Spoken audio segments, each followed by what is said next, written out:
The aim for this video is how did non-English peoples feel about the causes of the American Revolution? What is the aim for this video? In this video, we will look at some vocabulary and then look at non-English views of the causes of the American Revolution. In this video, when I say English, I do not mean the British government, I mean the English settlers living in the Americas. The first vocabulary word is proclamation. A proclamation is an official order from a king or government. What is a proclamation? The next vocabulary word is chattel slavery. Chattel slavery is the idea that one person could own another person and their children. Do you think this is a good or a bad idea? Why? The last vocabulary word is indigenous. Indigenous means people who have lived on a land since the earliest recorded history of that land. So they are the first people to live on a piece of land. Are indigenous people the first or the most recent people to live on a piece of land?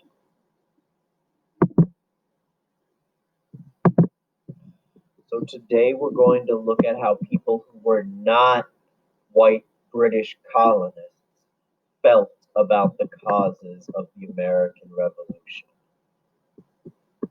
And one big thing to know is that following the French and Indian War, the British government, so the king, issued the Proclamation of 1763. This was an announcement which promised to respect indigenous lands in the Ohio Valley. You may remember that the whole French and Indian War was fought because the colonists wanted to take the land in the Ohio Valley. So when the king said at the end of the war that they could not take that land because he promised to give it to indigenous groups, American Indian groups that had fought with the British during the war, colonists got angry and wanted to take this land away from the indigenous peoples living there. This caused anger and bad feelings between the colonists and the people whose land they were trying to take.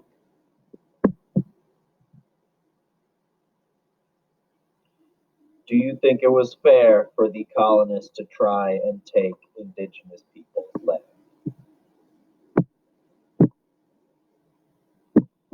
Now, many indigenous groups were split. Some of them would support the colonists who were trying to fight against the British king and his taxes. Some of them would support the British king.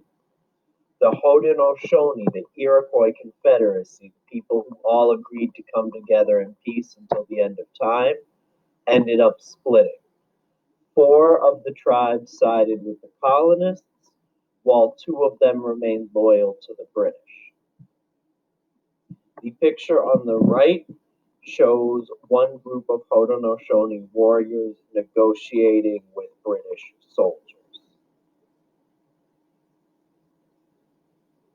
How did the disagreements between the colonists and the British government affect the Haudenosaunee?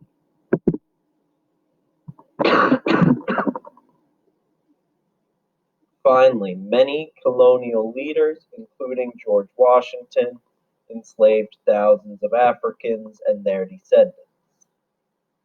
These people continued to work against their enslavers to achieve freedom. So George Washington, Thomas Jefferson, and a whole bunch of other people who were running the colonial fight against the British and were saying they were doing it for freedom, so they could have freedom, kept other people as slaves, kept their children as slaves, and would hurt both the children and the parents if they were disobeyed. How do you think enslaved peoples felt about their masters like George Washington?